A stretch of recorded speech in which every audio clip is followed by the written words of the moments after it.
दोस्तों, पौराणिक मान्यताओं के अनुसार मनुष्य को अपने जीवन में कम से कम एक बार सभी 12 ज्योतिर्लिंगों का दर्शन अवश्य करना चाहिए। ऐसा करने से मनुष्य जीवन मरण के चक्र से छुटकारा पाकर शिव में हो जाता है और उसके जीवन की सभी समस्याएं, सभी कष्ट दूर हो जाते हैं। परंतु आज की व्यस्तता भरी जिंदगी में सभी के लिए संभव नहीं है। इसलिए इस वीडियो के माध्यम से हम आपको सभी 12 ज्योतिर्लिंग का दर्शन करा रहे हैं।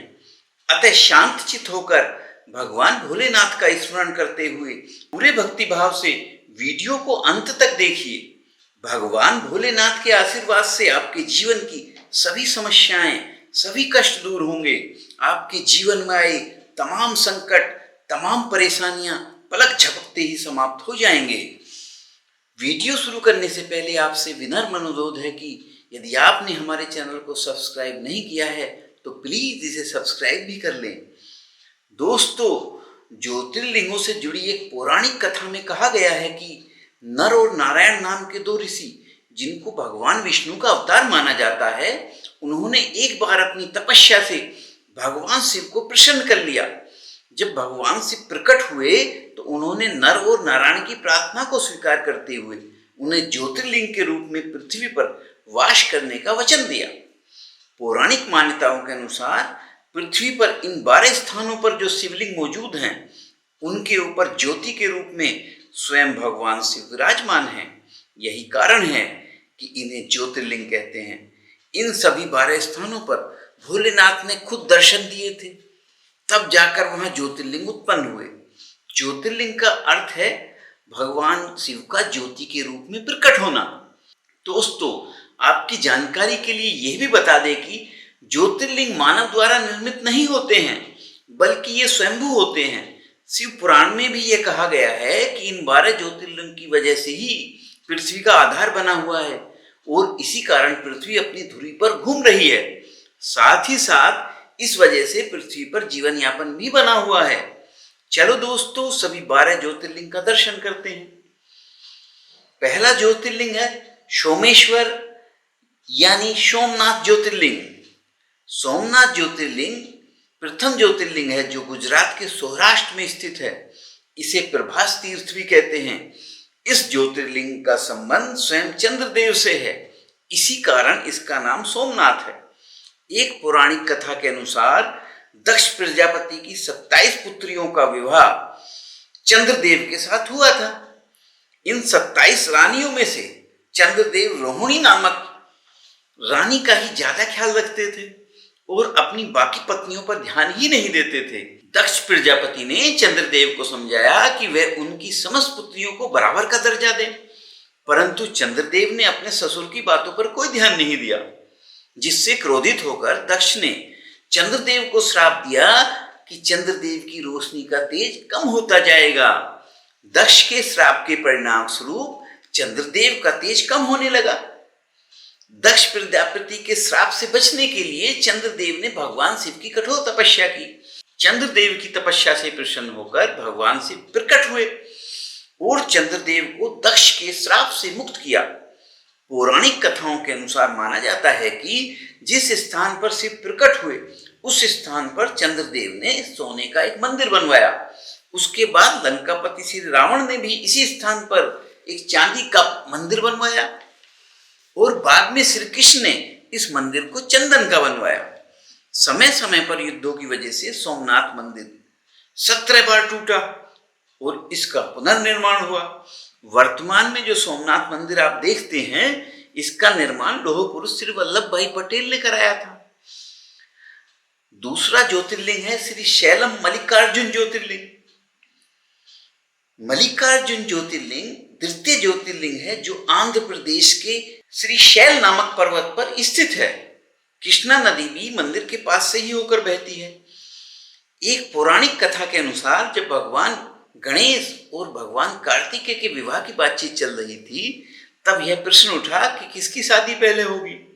इस पर भगवान शिव ने यह निर्णय लिया कि जो सबसे पहले पृथ्वी का एक चक्कर लगाकर वापस आएगा, उसी का विवाह पहले होगा। इस पर भगवान कार्तिकेय अपने वाहन पर सवार होकर पृथ्वी का चक्कर लगाने निकल पड़े। परंतु गणेश जी ने चतुराई दिखाते हुए शिव को ही ब्रह्मांड का स्वरूप मानते हुए शिव और माता पार्वती के साथ चक्कर लगा लिए। इस प्रकार गणेश जी का विवाह पहले हो गया। जब भगवान कार्तिकेय वापस लौटे तो उन्हें लगा कि उनके साथ तो छल हुआ है और इस कारण भगवान कार्तिकेय ने नाराज होकर कैलाश छोड़ दिया और शैल पर्वत पर जाकर रहने लगे।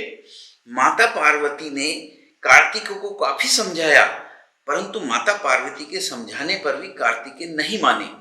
तब भगवान शिव और माता पार्वती स्वयं ही कैलाश छोड़कर कार्तिकेय को मनाने पहुंचे और काफी समय तक कार्तिकेय के साथ शैल पर्वत पर ही रहे। इसी कारण इसे दक्षिण भारत का कैलाश भी माना जाता है और इस तरह से बाद में इसी स्थान पर मल्लिकार्जुन ज्योतिर्लिंग स्थापित हुआ। तीसरा ज्योतिर्लिंग है महाकालेश्वर ज्योतिर्लिंग। महाकालेश्वर ज्योतिर्लिंग तृतीय ज्योतिर्लिंग है जो मध्य प्रदेश के उज्जैन में शिप्रा नदी के तट पर स्थित है। इसे प्राचीन काल में अवंती भी कहा जाता था। महाकाल ज्योतिर्लिंग एकमात्र ऐसा ज्योतिर्लिंग है जो दक्षिण मुखी है, बाकी सभी ज्योतिर्लिंग उत्तर मुखी है। यहाँ पर हर रोज सुबह 4 बजे भस्म आरती होती है जो पूरे विश्व भर में प्रसिद्ध है। बाबा महाकाल को ही उज्जैन नगरी का राजा भी माना जाता है। ऐसा माना जाता है कि जिसने एक बार बाबा महाकाल के दर्शन कर लिए वह मृत्यु के भय से मुक्त हो जाता है। ओंकारेश्वर ज्योतिर्लिंग एक चौथा ज्योतिर्लिंग है जो मध्य प्रदेश में स्थित है। यह ज्योतिर्लिंग इंदौर के पास खंडवा जिले में नर्मदा नदी के बीचों बीच एक पहाड़ पर स्थित है जिसके चारों तरफ से होकर नर्मदा नदी बहती है। यह पहाड़ ओम के आकार का है, इसलिए इसे ओंकारेश्वर ज्योतिर्लिंग के नाम से जाना जाता है। केदारेश्वर ज्योतिर्लिंग एक 5वां ज्योतिर्लिंग है जो उत्तराखंड के केदारनाथ में हिमालय पर्वत की श्रृंखला की चोटी पर स्थित है। यह केदारनाथ के नाम से विख्यात है। यह ज्योतिर्लिंग उत्तराखंड के रुद्रप्रयाग जिले में गौरीकुंड से थोड़ा आगे जाकर मंदाकिनी नदी के तट पर स्थित है, जहां बाबा केदारनाथ विराजमान है। ऐसा माना जाता है कि इस मंदिर का निर्माण पांडवों ने करवाया था।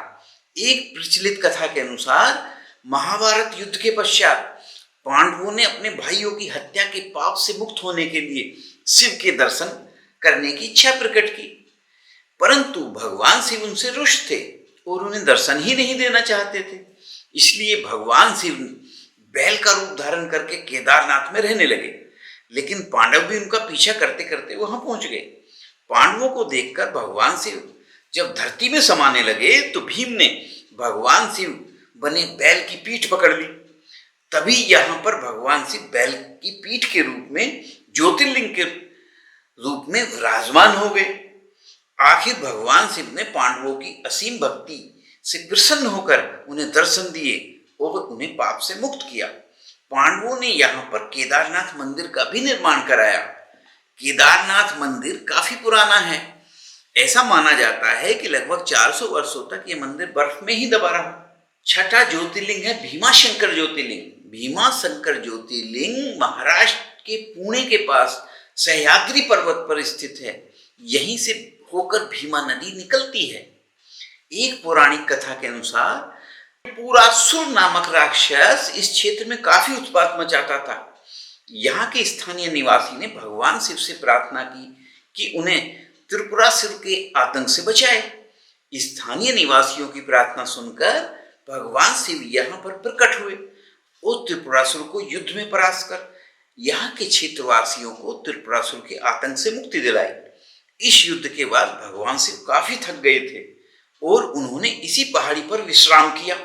ऐसा माना जाता है कि शिव के पसीने से ही भीमा नदी उत्पन्न हुई है। इसके बाद स्थानीय निवासियों ने शिव से इसी स्थान पर रहने की प्रार्थना की। स्थानीय निवासियों की प्रार्थना से प्रसन्न होकर भगवान शिव हमेशा के लिए भीमाशंकर ज्योतिर्लिंग के रूप में स्थापित हो गए। 7वां ज्योतिर्लिंग है विश्वेश्वर ज्योतिर्लिंग यानी काशी विश्वनाथ। विश्वेश्वर ज्योतिर्लिंग उत्तर प्रदेश के वाराणसी शहर में स्थित है। वाराणसी को बनारस व काशी के नाम से भी जाना जाता है। यह ज्योतिर्लिंग काशी विश्वनाथ के नाम से भी प्रसिद्ध है। काशी को दुनिया की सबसे पुरानी नगरी माना जाता है। काशी विश्वनाथ सभी धार्मिक स्थलों में विशेष स्थान रखता है। काशी नगरी गंगा के पवित्र तट पर बसी हुई है। आदि शंकराचार्य ने भी काशी विश्वनाथ आकर शिव की आराधना की थी। ऐसा माना जाता है कि काशी प्रलय से भी सुरक्षित है, क्योंकि यह नगरी भगवान शिव के त्रिशूल पर बसी हुई है। ऐसा कहा जाता है कि प्रलय आने पर भगवान शिव काशी को अपने त्रिशूल पर उठा लेंगे, इसलिए यह माना जाता है कि काशी नगरी सदैव सुरक्षित रहेगी। वर्तमान में जो मंदिर आप देखते हैं उसका पुनर्निर्माण अहिल्याबाई होलकर ने कराया था। 8वां ज्योतिर्लिंग है त्र्यंबकेश्वर ज्योतिर्लिंग। त्र्यंबकेश्वर ज्योतिर्लिंग महाराष्ट्र के नासिक जिले में ब्रह्मगिरी पर्वत पर गोदावरी नदी के पास स्थित है। गोदावरी नदी इसी पर्वत से निकलती है। ऐसा माना जाता है कि गौतम ऋषि एवं गोदावरी नदी ने भगवान शिव से प्रार्थना की कि वो यहीं विराजमान रहे। उनके आग्रह पर भगवान शिव यहाँ पर ज्योतिर्लिंग के रूप में स्थापित हो गए। 9वां ज्योतिर्लिंग है वैद्यनाथ ज्योतिर्लिंग। वैद्यनाथ ज्योतिर्लिंग झारखंड के देवघर जिले में स्थित है। इसे बैजनाथ के नाम से भी जाना जाता है। जिस स्थान पर यह ज्योतिर्लिंग स्थापित है उस स्थान को चिता भूमि यानी शमशान भूमि भी कहा गया है। इसके पीछे की भी एक कहानी है। पूरे भारत में यह ही एक ऐसा ज्योतिर्लिंग है जहां पर ज्योतिर्लिंग व मां का शक्तिपीठ दोनों एक स्थान पर ही विराजमान है। ऐसा माना जाता है कि यह वही स्थान है जहां पर लंकापति रावण ने भगवान शिव को प्रसन्न करने के लिए अपने 10 सिरों का बलिदान कर दिया। रावण के इस बलिदान से प्रसन्न होकर भगवान शिव प्रकट हुए और रावण का इलाज करके उसके सभी सिरों को ठीक कर दिया, जिससे वो वैद्यनाथ के नाम से प्रसिद्ध हुए। 10वां ज्योतिर्लिंग है नागेश्वर ज्योतिर्लिंग। यह ज्योतिर्लिंग गुजरात में द्वारका के पास दारूका वन में स्थित है, इसलिए इस स्थान को दारूका वन भी कहा जाता है। इस ज्योतिर्लिंग को लेकर भी एक विवाद है। कुछ लोग इसे दक्षिण हैदराबाद के ओढ़ा गांव में स्थित मानते हैं। यह ज्योतिर्लिंग बाबा भोलेनाथ के नागों के रूप को दर्शाता है। शिव पुराण में बताया गया है कि यहाँ पर जंगल में दारूका व दारूकी नामक एक राक्षस का जोड़ा रहता था।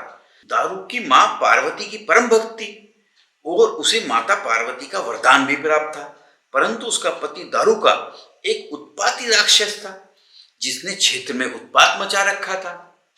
दारूका ने भगवान शिव की परम भक्त सुप्रिया को अन्य लोगों के साथ बंदी बना लिया।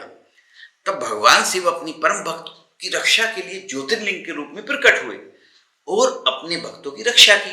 तभी से भगवान भोले शंकर यहाँ नागेश्वर ज्योतिर्लिंग के रूप में विराजमान है। 11वें ज्योतिर्लिंग है रामेश्वर ज्योतिर्लिंग। यह ज्योतिर्लिंग तमिलनाडु के रामनाथ जगह पर समुद्र के किनारे स्थित है। इस तीर्थ को सेतुबंध के नाम से भी जाना जाता है। हिंदू धर्म की मान्यता के अनुसार रामेश्वर ज्योतिर्लिंग 4 धामों में से एक धाम है। रामेश्वर ज्योतिर्लिंग की स्थापना स्वयं भगवान श्री राम ने लंका पर चढ़ाई करने के लिए सेतु बनाने से पूर्व भगवान शिव को प्रसन्न करने के लिए की थी, इसलिए इसे रामेश्वर के नाम से भी जाना जाता है। 12वीं ज्योतिर्लिंग है घृणेश्वर ज्योतिर्लिंग, जो महाराष्ट्र के औरंगाबाद में स्थित एलोरा की गुफाओं के पास स्थापित हैं। एक पौराणिक कहानी में कहा गया है कि यहाँ पर खुष्मा नामक परम शिव भक्त रहती थी। खुष्मा की बहन ने खुष्मा की भक्ति से चिढ़कर उसके लड़के को छल से मार डाला। भगवान शिव अपने भक्त के संकट को दूर करने के लिए यहाँ पर प्रकट हुए। भोले शंकर ने खुष्मा को साक्षात दर्शन देकर उसके कष्ट दूर किए और फिर यहीं पर ज्योतिर्लिंग के रूप में स्थापित हो गए। तो दोस्तों, ये थी सभी 12 ज्योतिर्लिंग की कहानियां। आशा करता हूं कि 12 ज्योतिर्लिंग का दर्शन करने के बाद बाबा भोलेनाथ का आशीर्वाद आपको अवश्य मिलेगा। इसी प्रकार भगवान भोलेनाथ का आशीर्वाद पाने के लिए हमारे चैनल को सब्सक्राइब करके घंटी का बटन दबाना ना भूलना, जिससे कि हमारे वीडियो आपको समय पर मिलते रहे। अपना ख्याल रखिएगा। धन्यवाद।